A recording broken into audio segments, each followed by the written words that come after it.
나누고자 합니다. 우리가 살아가면서 다들 한 번씩은 이렇게 생각을 해보았을 것입니다. 내가 만약 로또에 당첨이 된다면, 아니면 내 수중에 1,000억이라는 거금이 있다면 얼마나 좋을까? 먹고 싶은 것 걱정 없이 다 먹고, 사고 싶은 것 다 사고, 가고 싶은 여행 다 하고, 하고 싶은 것 다 해보는 정말로 걱정 없고 즐거운 생활을 할 것인데라고 한 번씩은 다들 생각해 보았을 것입니다. 얼마 전 기사에 이런 제목의 기사가 있었습니다. 수천억 자산가의 하루 일과. 이 부자의 재산의 내역을 보면 강남구에 20층대 빌딩, 서초구에 10층대 빌딩, 마포구에 20층대 빌딩, 그 외에 강남구 제주도 토지 소유, 월 임대 수익 약 17억 원. 성도 여러분, 이 사람의 월 수익이 17억이라고 하며 그냥 아무것도 안 하고 가만히 있으면 매달마다 17억 원의 수익이 들어온다고 하는데 여러분은 어떤 생각이 드시는지요? 이 사람의 일과를 보면 아침 7시에 기상하여 식사를 하고 뉴스를 시청하고 9시부터 11시까지 골프 연습장 이동 및 레슨이 있고 11시부터 12시는 골프 연습장 회동이 있으며 12시부터 오후 2시는 특급 호텔 점심 식사, 그리고 2시에 귀가하여 3시까지 집에 있다가 건물 관리자 자택을 방문하는 것으로 일과를 마친다고 합니다. 그리고 이후에 일정이 없을 경우 주로 자택에 귀가하며 주 1회 부인과 쇼핑, 주말은 골프나 별장에서 지내며 분기별 1회 이상 해외여행을 간다고 합니다. 그래서 한때는 이를 보면서 하나님 위에 건물주라는 말이 유행할 때가 있었고 지금도 이러한 말들을 사람들이 하고 나며 대부분의 사람들이 이를 보면서 참으로 부러운 인생이다라고 생각하며 이러한 인생을 꿈꾸며 살아가려고 합니다. 사랑하는 성도 여러분, 이처럼 세상의 사람들은 현재 자신의 육신의 만족을 채우기 위해 살아갑니다. 그래서 다른 사람이 어렵든지 어떻든지 별로 관심이 없으며 심지어 자신에게 이익이 되는 일이라면 부모와 자녀가 그리고 형제와 형제가 다투며 재산 문제로 서로 죽이는 일도 종종 일어나는 것을 우리가 기사를 통해서 보았을 것입니다. 이처럼 세상은 자신의 육신의 만족을 채우기 위하여 살아가는데 오늘날 하나님의 백성으로 자녀로 부르심을 받은 성도는 이러한 세상 가운데 어떻게 살아야 하는지 우리가 한번 살펴보고자 합니다. 첫 번째로 성도로서 살아가는 모습은 어떠해야 하는가? 성도는 정욕을 버려야 합니다. 1절에 너희 중에 싸움이 어디로부터 다툼이 어디로부터 나느냐? 너희 지체 중에서 싸우는 정욕으로부터 나는 것이 아니냐라고 말씀하고 있습니다. 야고보는 다툼의 원인이 바로 정욕이라는 사실을 나타내며 세속적 욕망에 대하여 경계하는 것이 바로 하나님을 향한 성도의 합당한 자세임을 말씀하고 있습니다. 그리고 야고보는 본절에서 두 가지 질문을 제시하고 있는데 첫 번째 질문은 너희 중에 싸움이 다툼이 어디로부터 나느냐라는 것입니다. 여기서 너희 중에라는 말은 교회 구성원들 중에라는 의미로서 교회 밖의 사람들을 말하는 것이 아니라 그리스도의 몸된 교회인 신앙 공동체 내에서 일어나고 있는 싸움과 다툼에 대하여 지적하고 있는 것입니다. 우리가 본절에서 나오는 싸움이라는 단어와 다툼이라는 단어를 잘 살펴보면 싸움은 복수형으로서 알력과 불화라는 상징적인 의미와 함께 이러한 일들이 많이 일어나고 있음을 알 수가 있으며 다툼은 투쟁, 쟁농, 논쟁이라는 뜻의 복수형으로서 그 당시 흩어져 사는 그리스도인 공동체 내에 이러한 싸움과 다툼이 많이 일어나고 있음을 보여주고 있습니다. 사랑하는 성도 여러분, 오늘날 우리 동부삼일교회를 한번 돌아보시기를 바랍니다. 우리 교회는 이러한 알력과 불화와 다툼과 논쟁이 없는지요? 물론 우리 교회는 없겠지만 어떤 교회는 자기가 먼저 교회에 왔다는 이유로 새로운 사람이 오면 알력과 텃세를 부리거나 자신의 의지가 관철되지 않으면 내가 선임이라는 이유로 다툼과 싸움을 통해 분란을 일으켜서라도 자신의 의지를 관철시키고자 하는 사람이 있다는 것입니다. 그래서 야고보는 이러한 성도에 대하여 싸움과 다툼의 원천이 무엇이냐고 물음으로써 그들로 하여금 그리스도의 자제로서 어울리지 않는 이러한 자신의 상태를 스스로 돌아보도록 하고 있는 것입니다. 성도 여러분, 싸움과 다툼의 원인이 어디에 있습니까? 사람들은 이러한 원인에 대하여 주로 환경적인 요인에 주목을 합니다. 그래서 나는 그럴 마음이 전혀 없었는데 외부적인 환경이 나를 싸우고 다투게 만들었다고 환경의 탓을 합니다. 그러나 야고보는 이러한 원인이 외부적인 환경이 아니라 그들의 내부적 원인에 있음을 단정지어 말씀하고 있습니다.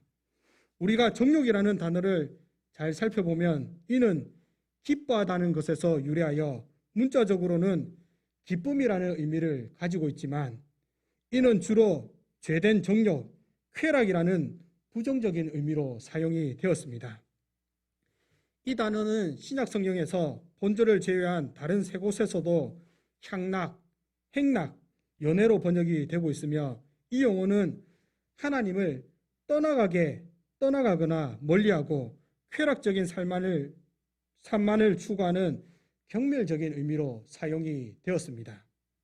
따라서 욕망은 수신자들 마음속에 자리 잡고 있는 악의적 쾌락을 묘사하는 것으로 인간은 자신의 쾌락적인 삶의 만족을 얻기 위하여 끊임없이 욕망을 키워가는데 이로 인하여 쾌락이 자신을 지배하게 되면 인간의 관계는 필연적으로 화평이 아니라 분쟁으로 치달으며 쾌락적 욕망은 자신의 만족을 위해 그 어떤 대상도 결코 용납하지 않기 때문에 결국 서로 간에 싸움이 번져 나간다는 것입니다. 사랑하는 성도 여러분, 우리의 싸움과 다툼은 다른 것이 아니라 그 원인이 바로 자신의 정욕에 있다는 사실을 기억해야 합니다. 그래서 사도 바울은 로마서 7장 23절에 내 지체 속에서 한 다른 법이 내 마음의 법과 싸워 내 지체 속에 있는 죄의 법으로 나를 사로잡는 것을 보는도다라고 말씀하고 있는 것입니다. 우리가 이러한 정욕을 제어하지 못하고 교회 공동체 안에서 서로 간에 그 정욕된 마음을 따라갈 때 우리 안에 욕심과 살인과 시기가 나타나 결국 그 공동체를 무너뜨리고 자신마저도 망쳐버리고 만다는 것입니다. 따라서 성도가 하나님의 말씀을 따라 살지 아니하고 자신이 원하는 바 정욕을 따라 행하게 될 때에 결국에는 자신이 원하는 바도 얻지 못하고 그리스도와 분리되는 다시는 돌이킬 수 없는 결과를 초래하게 된다는 사실을 명심하시고 내 안에 있는 정욕을 다 벗어버리는 성도가 되시기를 바랍니다. 두 번째로 성도로서 살아가는 모습은 어떠해야 하는가? 성도는 세상과 벗되지 말아야 합니다. 4절에 보면 가늠한 여인들아 세상과 벗된 것이 하나님과 원수됨을 알지 못하느냐? 그런즉 누구든지 세상과 벗이 되고자 하는 자는 스스로 하나님과 원수되는 것이니라고 말씀하고 있습니다. 본절에서 세상 정복을 추구하는 자들을 향하여 가늠한 여인들이라고 말씀하고 있는데 이는 본래의 의미는 자신의 남편에 대한 정조를 지키지 아니하고 다른 남자와 부정한 행위를 하는 여자를 가리킵니다. 그런데 본문에서는 이를 문자적이 아닌 은유적인 의미로 사용하여 하나님에 대한 부정함을 나타내며 성경은 하나님과 그 백성 간의 언약의 관계를 남편과 아내, 즉 하나님은 그의 백성을 신부로 맞이하시며 자신을 그 백성의 남편이라고 하셨다는 것입니다. 따라서 구약의 이스라엘 백성이 하나님과 이러한 관계를 파괴하고 우상을 숭배하는 모습은 바로 가늠한 여인임을 말하며 그 중에 호세아 선지자 같은 경우는 가늠한 여인과 결혼함을 통해서 하나님에 대하여 신실하지 못한 이스라엘 백성들의 실상이 어떠한지를 적나라하게 보여주었던 것입니다. 특히 본문에서 가늠한 여자들을 가리켜 세상과 벗된 자들이라고 밝히고 있는데, 이는 성도들이 그리스도의 피로 인하여 하나님과의 화평을 누리는 관계가 되었다 할지라도 세상과 짝하게 되면 하나님과 적대 관계가 된다는 것이며, 하나님의 뜻에 대하여 무관심한 세상과 친구가 되었다는 것은 하나님과 그의 말씀으로부터 등을 돌렸다는 것을 뜻하는 것입니다. 사랑하는 성도 여러분, 세상과 하나님은 동반자가 아닙니다. 사도 요한은 요한 2서 2장 15절에서 16절에 이 세상이나 세상에 있는 것들을 사랑하지 말라. 누구든지 세상을 사랑하면 하나님의 사랑이 그 안에 있지 아니하니, 이는 세상에 있는 모든 것이 육신의 정욕과 안목의 정욕과 이생의 자랑이니 다 아버지께로부터 온 것이 아니요 세상으로부터 온 것이라고 말씀하고 있습니다. 이처럼 성도들은 세상과 벗대는 것이 아니라 세상과 원수가 되어야 합니다. 이것은 세상 사람들을 미워해라는 것이 아니라 그들의 삶 가운데 죄악된 죄악을 철저히 멀리하는 삶이 되어야 한다는 것입니다. 그래서 성도는 예수님의 말씀처럼 세상에서 빛과 소금의 역할을 감당하면서 세상에 불경건한 것으로 분리되어 세상을 부인하는 삶을 살아야 한다는 것입니다. 우리가 구약의 소돔과 고모라 이야기를 보면 잘 알 수가 있듯이 그 도시가 죄악으로 인하여 유황불로 멸망당하게 될 때 롯과 그의 가족이 하나님의 은혜를 입어 멸망에서 벗어났습니다. 그러나 롯의 아내가 뒤를 돌아봄으로 소금 기둥이 되었는데, 여기서 롯의 아내가 뒤를 돌아보았다는 것은 단순히 뒤를 돌아보는 행동 자체만을 말하는 것이 아니라 이는 주시하다, 생각하여 바라보다, 관심을 보이다라는 의미로서 하나님이 버리신 것, 곧 멸망받을 수밖에 없는 무의미한 소돔의 부귀영화와 쾌락을 동경하며 거기에 마음에 사로잡혀 그러한 결과를 가져오게 되었다는 것입니다. 사랑하는 성도 여러분, 우리가 하나님보다 죄악으로 인하여 멸망당할 세상의 것을 더 중요시 여기고 더 우선시 여기는 것, 이것은 하나님의 자녀로 합당한 생활의 모습이 아니라 오히려 하나님과 원수되는 것이며 멸망당하는 세상을 향하여 나아가시는 것이라는 사실을 명심하시고 현재 자신을 돌아보아 속히 세상의 길에서 돌이키는 성도가 되시기를 바랍니다. 세 번째로 성도로서 살아가는 모습은 어떠해야 하는가? 성도는 하나님께 복종해야 합니다. 7절에 그런즉 너희는 하나님께 복종할지어다 마귀를 대적하라 그리하면 너희를 피하리라고 말씀합니다. 야고보는 하나님의 말씀에 순종하고 마귀를 대적할 것을 말씀하는데, 이것은 6절의 말씀을 받는 것으로 하나님은 교만한 자를 물리치시고 겸손한 자에게는 은혜를 주시기에 복종해야 한다는 것입니다. 그리고 여기에서 복종할지어다라는 말은 순복하다, 순종하다라는 뜻을 가진 강력한 명령어로서 하나님께 복종하는 것은 자신의 모든 것을 자발적으로 내어 맡기는 겸손한 태도를 말하는 것입니다.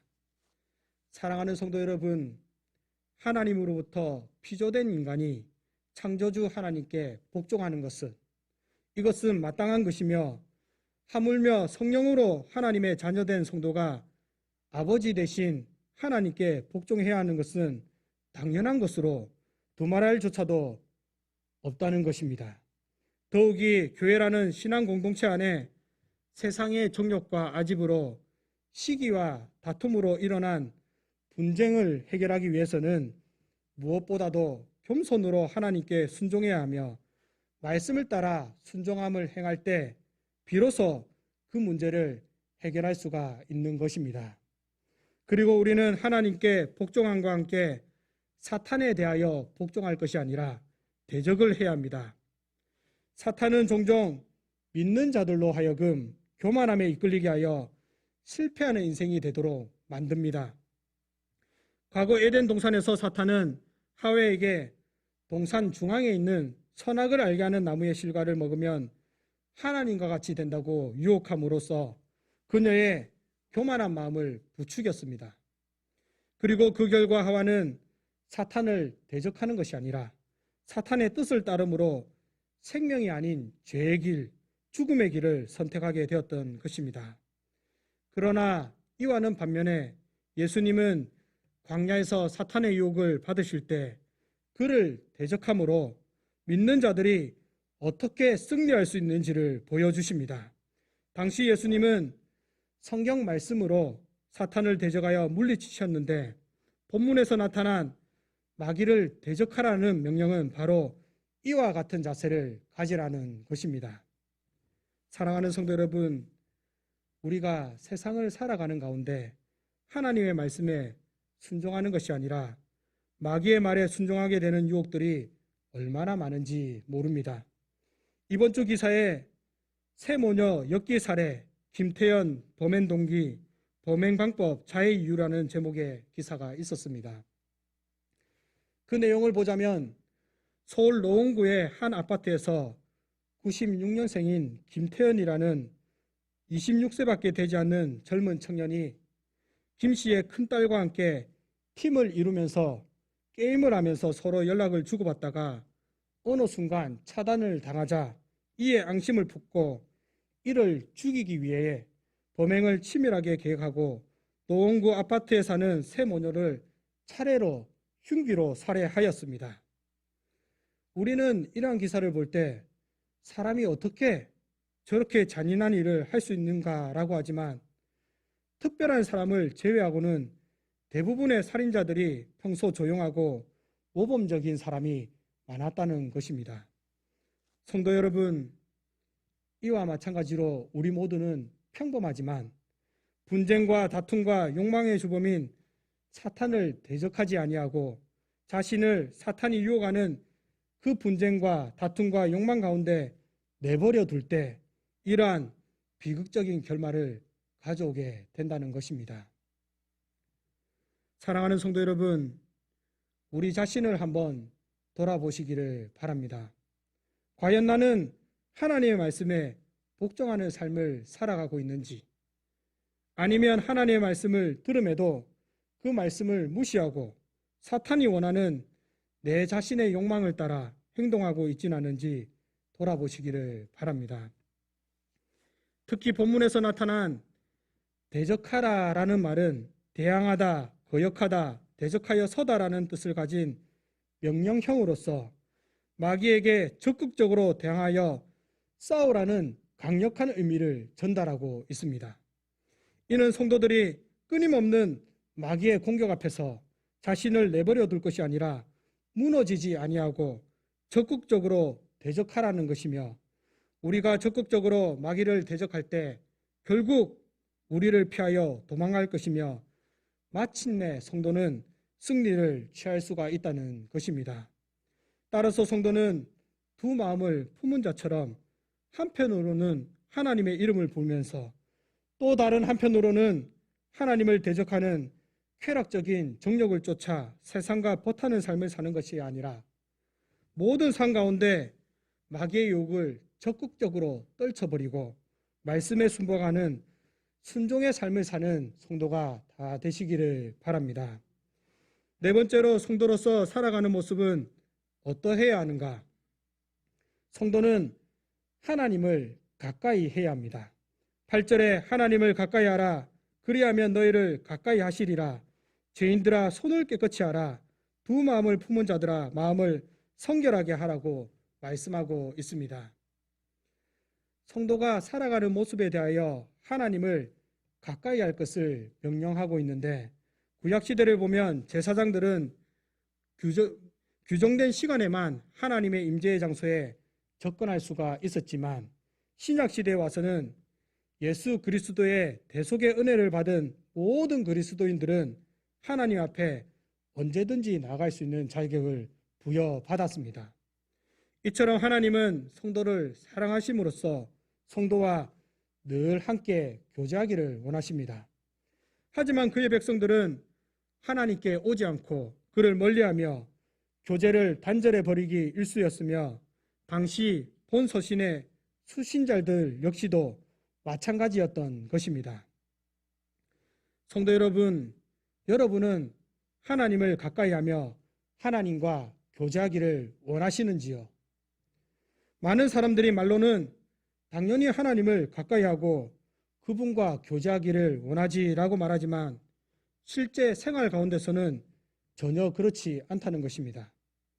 특히 야고보가 말하는 가까이 하라는 말은 명령의 단호함과 명령 이행의 즉각성이 강조되고 있는 단어로서 그만큼 이 명령이 시급하다는 것을 보여주며 만약 성도들이 자신의 마음을 세상 가운데서 하나님께로 돌이키게 된다면 하나님은 이를 외면하지 않으시고 즉각적으로 그들을 가까이 하시며 성도들에게 은혜를 베풀어 주신다는 것입니다.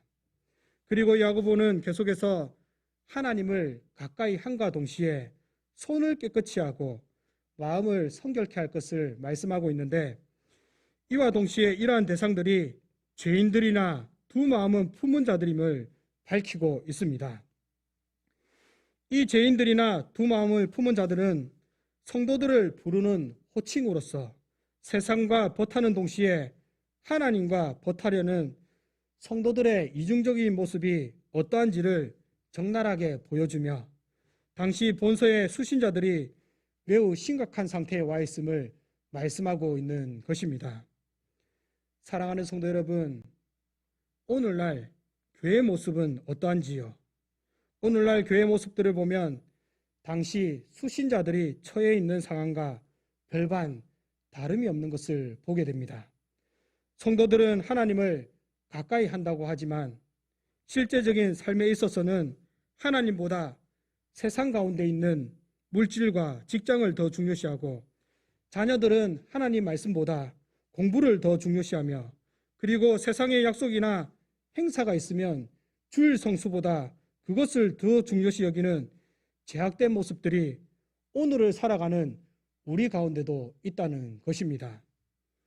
이러한 성도들에게 야고보는 회개를 필요로 하는 두 가지, 손을 깨끗이 하는 것과 마음을 성결하게 할 것을 말씀하는데 여기서 손을 깨끗이 하다라는 것은 구약의 제사의 문맥에서 하나님 앞에 나아가는 자가 스스로 정결케 하는 것을 말하며 특히 손을 씻는다는 것은 구약의 제사장들이 성소에 들어가기 위해 행하였던 중요한 의식이었으며 그리고 유대인들에게 있어서 음식을 먹기 전에 행해야 하는 중요한 유전이었는데 이를 야고보는 도덕적, 영적 정결의 의미로 나타내고 있는 것입니다.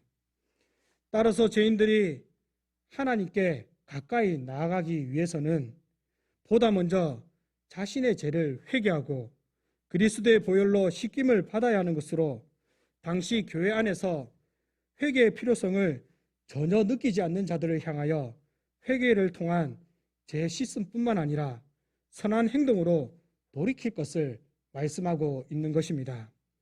그리고 계속해서 그와 함께 마음을 성결케 할 것을 요구하고 있는데 여기서 성결케 하라는 것은 정결하게 하다라는 뜻으로 구약의 제사장들이 성전에 들어가기 위하여 행하였던 제반 정결 의례를 말하며 이는 둘 사이에 머뭇거리는 마음을 한 곳으로 돌리라는 의미로 사용이 되고 있습니다. 사랑하는 성도 여러분, 두 마음을 품은 자들은 의심과 믿음 사이, 그리고 바알과 하나님 사이, 세상과 하나님의 사이에 있는 자들로서 그 마음을 오직 하나님께로만 방향을 전환하게 될 때 그것이 바로 마음을 성결케 하는 것이라는 사실을 명심하시기 바랍니다. 따라서 그동안 우리 가운데 하나님과 함께 두 마음을 품은 것들이 있었다면 세상과 하나님 사이에 갈등하며 흔들리는 것이 아니라 지금부터라도 마음을 분명히 하여 오직 하나님의 뜻에 따라 하나님을 가까이 하며 사는 성도가 되시기를 바랍니다. 마지막으로 성도로서 살아가야 하는 모습은 어떠해야 하는가?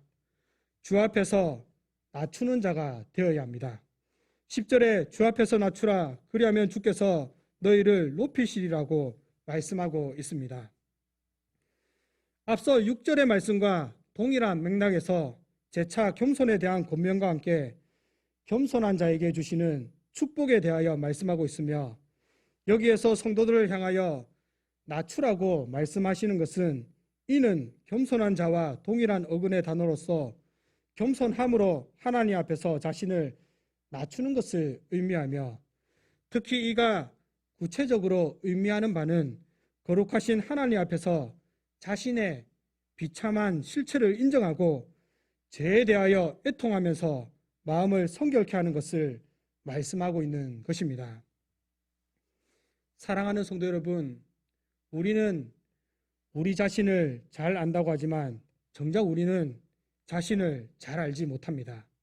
그래서 다른 사람들과 대립된 일들이 생기게 될 때 어떻게 해서든지 자신의 주장을 상대방에게 관철시키려고 하며 자신을 굽히지 아니하며 자신을 드러내며 자신을 높이려고 합니다. 그러나 우리는 먼저 우리 자신이 어떤 존재인지를 알아야 합니다. 웨스터민스터 요리문답 19문헌에 보면 현재 우리의 상태에 대하여 말씀하고 있습니다. 타락한 상태의 인간의 비참은 무엇인가? 타락으로 인하여 모든 인류는 하나님과의 교제가 단절되고 진노와 저주 아래 놓였다. 이로써 이 생에서 온갖 비참과 죽음과 영원한 지옥의 고통을 누리게 되었다고 말씀하고 있습니다. 사랑하는 성도 여러분, 우리의 현재의 모습, 저와 여러분들의 모습이 바로 이러한 비참한 현실의 모습입니다. 우리 모두는 죄로 인하여 이러한 비참한 상태에 놓여 있는데 우리가 어떻게 주님 앞에서 자신을 내세우며 형제를 향하여 분쟁과 투쟁을 일삼을 수가 있겠습니까? 우리는 그럴 자격이 전혀 없는 존재라는 사실을 명심하시기 바랍니다. 따라서 우리가 하나님의 백성으로 서게 된 것은 하나님의 일방적인 은혜라는 사실을 기억하시고 하나님 앞에서 자신을 내세움으로 도리어 낮아지는 것이 아니라 자신을 낮출 때 하나님께서는 그 사람을 존귀하게 여기시고 도리어 높여주신다는 것을 기억하시고 날마다 우리가 하나님 앞에 서 있음을 기억하시고 겸손히 자신을 낮추는 성도가 되시기를 바랍니다. 이제 결론입니다. 성도가 세상 가운데 살아가면서 세상과 벗하지 아니하고 믿음을 따라 성도답게 산다는 것은 참으로 힘든 일입니다. 그래서 이러한 삶을 예수님께서는 자기를 부인하고 날마다 제 십자가를 지고 나를 따르는 것이라고 말씀하셨습니다. 성도 여러분, 자기를 부인하는 것 참으로 힘든 일입니다. 내가 낸데 네가 뭔데 나에게 그러는가? 내가 네보다 훨씬 더 많이 배웠고 나도 오랜 인생 가운데 수많은 경험을 하였던 사람으로서 잘 안다고 하는 모든 것, 이 모든 것을 부인하고 자신을 다 내려놓는다는 것은 쉬운 것이 아닙니다. 그리고 자신을 다 내려놓고 그 가운데 제 십자가를 진다는 것, 예수님을 따른다는 이유 하나만으로 세상 가운데 비난과 핍박과 온갖 손해를 감수하는 일, 이것도 쉬운 일이 아닙니다. 그런데 그럼에도 불구하고 하나님의 백성인 성도는 그렇게 살아야 하는 것이 마땅하다는 것입니다. 우리가 세상 가운데 자신의 비참한 실체를 인정하고 하나님의 은혜로 말미암아 구원함을 받은 성도로서 자신을 낮추며 겸손하게 살면 세상 사람들은 더 깔보고 우리를 더 무시하는 것 같지만 이러한 참된 성도의 삶을 살아갈 때 역설적이게도 하나님께서는 스스로 높다고 하는 교만한 자를 세우시는 것이 아니라 자신을 낮추는 자, 겸손한 자를 들어 세우시며 오히려 교만한 자에게는 심판은 내리신다는 사실을 명심하시고 늘 하나님 앞에서 자신을 돌아보아 참된 성도로서 합당한 삶의 모습을 살아가는 저와 여러분들이 다 되시기를 바랍니다. 다 같이 기도하겠습니다. 찬송과 존귀와 영광을 받으시기에 합당하신 아버지 하나님, 오늘도 우리를 불러주시고 주시는 말씀을 통하여 그 말씀을 깨달아 알게 하시니 감사를 드립니다. 우리가 세상을 살아가는 가운데 여러 가지 많은 유혹들이 있고 하나님보다 세상을 더 사랑하게 하는 여러 환경들이 있지만 그 가운데서도 참된 성도는 오직 그의 마음을 하나님께로만 향하는 것임을 알게 하시고 하나님보다 더 사랑하는 모습들이 우리 가운데 있다면 제약된 모습을 다 벗어버리고 하나님께로 돌이키는 진정한 회개의 모습이 있게 하여 주시옵소서. 이제 우리가 들은 말씀을 따라서 참된 성도의 모습이 어떠한 모습인 줄 알고 그 말씀대로 세상 가운데 실천하고자 합니다. 하나님께서 결단하는 성도들 가운데 행할 수 있는 힘을 주시고 늘 지켜보시는 하나님을 생각하며 두렵고 떨리는 마음으로 구원을 이루어가는 동부삼일교회 성도님들이 다 될 수 있도록 도와주시옵소서. 이 모든 말씀 예수님의 이름으로 기도하옵나이다. 아멘. 찬송드립니다.